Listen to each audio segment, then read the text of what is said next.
Just when you thought the college football coaching carousel had stopped completely spinning, it starts right back up again. And, I don't think you have Nick Saban to blame for this, because I think if you're 72 years old or whatever, you should have the ability to retire pretty much whenever you want and not have to bear the brunt of the college football world in that. But Nick Saban retiring starts this entire domino effect that has now led to South Alabama no longer having a head coach, or San Jose State no longer having a head coach. That I think one is a logical step, right? That anytime Alabama's coach leaves, you are then logically going to hire somebody who has head coaching experience to fill those shoes. There are those that would argue that there are just some jobs that you can't have on-the-job training in, right? It's a frequent criticism of Ohio State fans of Ryan Day, that you just don't, you can't have on-the-job training at Ohio State. Well, that's not Ryan Day's fault. That's the athletic director's fault for hiring somebody who needed on-the-job training. So Alabama completely avoids that by hiring a head coach with head coaching experience in Kalen DeBoer. And Washington's a pretty good job. So they're going to hire somebody that has head coaching experience in Jedd Fisch. So then Arizona needs a coach, and they're going to hire somebody with head coaching experience. I think it was Lee Corso who said back in the day, like, if you were running a Fortune 500 company, you are not going to hire somebody who had never run a Fortune 500 company before. And that makes logical sense, especially at the upper echelons of Power 5 college football. Like, the idea that you're going to put somebody in a position that they have never been in before at the biggest and highest levels of the sport has always been kind of a puzzler to me. Like, you might say, future on down the line, that there are reasons that justify hiring a young up-and-comer, etc. And for every program that's got it right by making that decision, there are probably 2 or 3 that got it wrong by making that decision. You look at, I think, for instance, like Florida and Will Muschamp. You could argue that just didn't work out. And then Will Muschamp then went to South Carolina, and maybe the guy's just not a great head coach. So it makes sense to me that logically you're going to walk down this path of, it is important to us that we hire somebody with head coaching experience. The problem that creates in January is that restarts this domino effect that probably ends in the course of the next couple of days, that because Nick Saban retired, Kalen DeBoer leaves Washington. Washington hires an established head coach in Jedd Fisch from Arizona. Arizona then hires an established head coach in Brent Brennan from San Jose State. To fill out his staff at Alabama, Kalen DeBoer hires an established head coach from Kane Womack that moves from South Alabama to the Alabama defensive coordinator job. So I don't assume that South Alabama and San Jose State will then in turn hire established Division I college football coaches, because otherwise I don't know when this circle stops, but it's likely that they hire an assistant or a coordinator from another school. But that can continue this coaching carousel when, I guess, if Jim Harbaugh decides on his NFL future.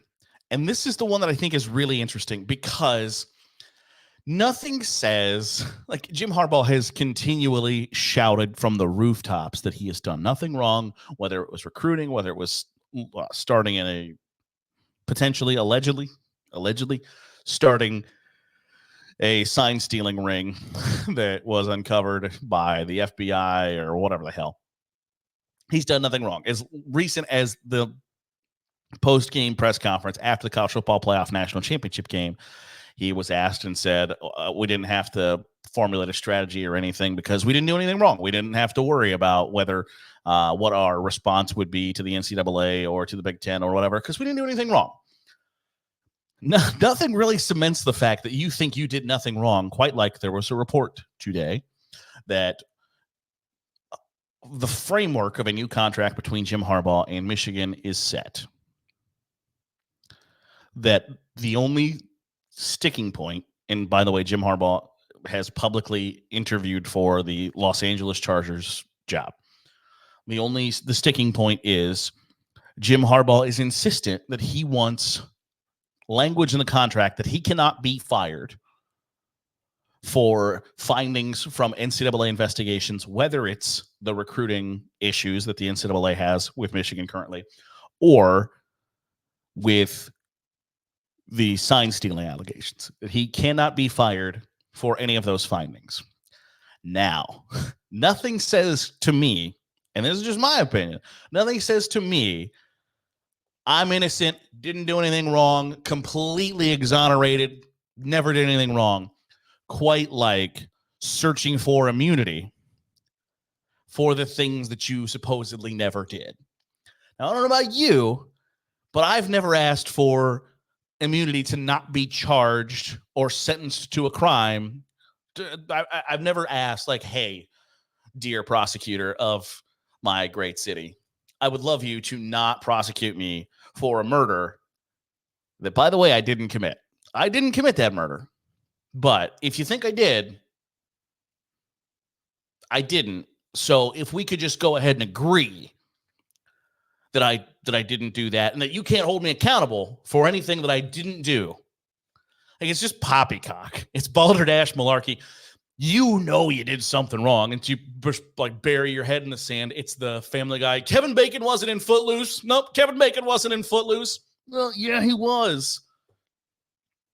And if you did something wrong, you got to be held accountable for it. But you want to put in your contract, essentially, that you're going to pay me like $100 million to fire me if I broke the rules and can no longer be your head coach, is asinine to me.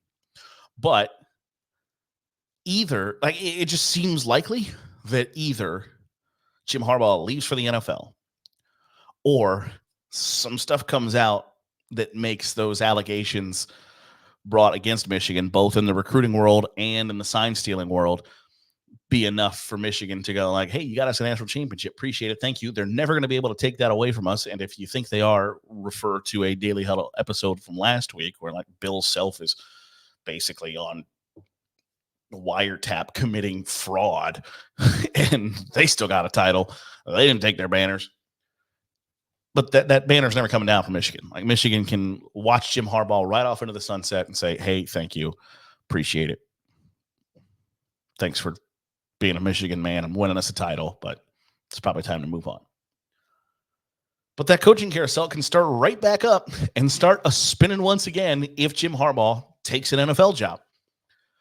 And so, like, you're getting down to it, and it's why the coaching carousel starts before the last week of the regular seasons, because all these schools have to salvage recruiting classes going into the early signing day. Well, now you're getting kind of like, oh God, is our guy about to bail? Because if he is, we're in a world of crap, because we've already got the signing day class. You got the late signing day class. You're trying to finish it off strong. The transfer portal opens up when the coach leaves. So you got to re-recruit it. You got to get everything established as fast as you can. It just becomes this gigantic mess that now has continually just kept spinning and spinning and spinning and spinning and spinning. It's like, where does it stop? And I don't know what the answer to that. But it's crazy to see that one domino. Nick Saban retires, and now a week later, South Alabama and San Jose State need new head coaches. And potentially in the course of the next week or so, Michigan will need a head coach. And whether they stay in staff or whether they go poach somebody else remains to be seen. But the entire process is fascinating to me, to see it all play out and see, going back to last week where, Steve Sarkisian announces on social media, hey, I'm not going to Alabama.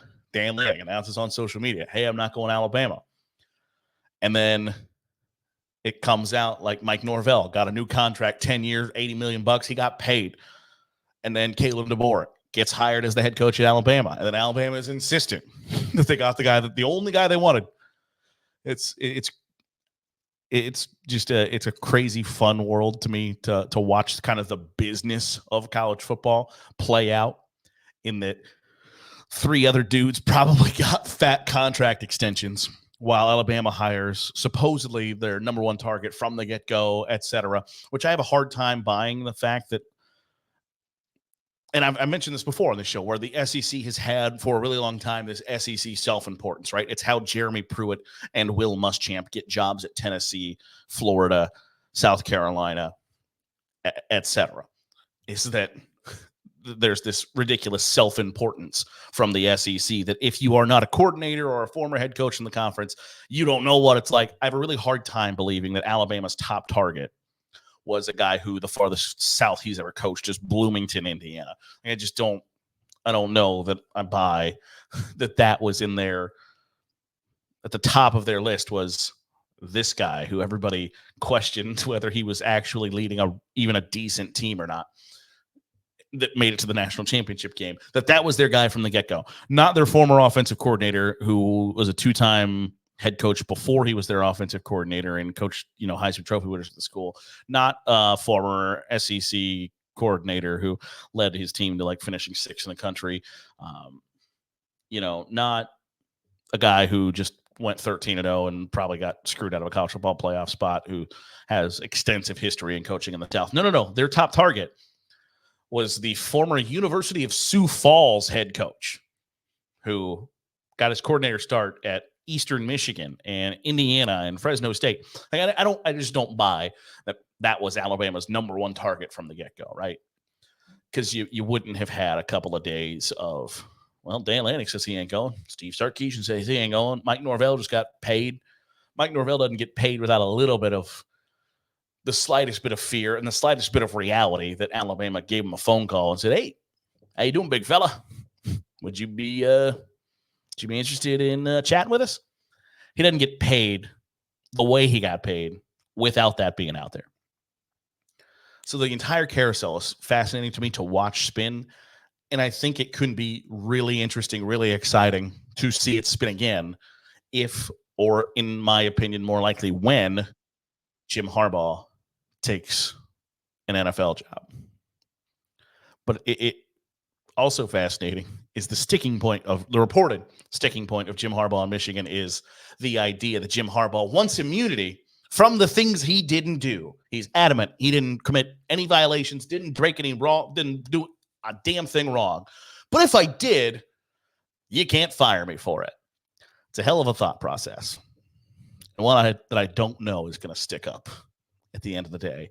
And it's probably why you're going to see Jim Harbaugh coaching the NFL in 2024. So that'll do it for today's episode of the Daily Huddle. Appreciate you making us a part of your day, however it is, wherever it is you're doing so. If you're watching on YouTube, hit the subscribe button. Make sure you're getting all the great college football content that we're pumping out here on Saturday Glory. If you are listening on a podcast feed, drop a 5-star review. It goes a really long way in helping out the channel. We'll be back at it tomorrow here on the Daily Huddle with Saturday Glory.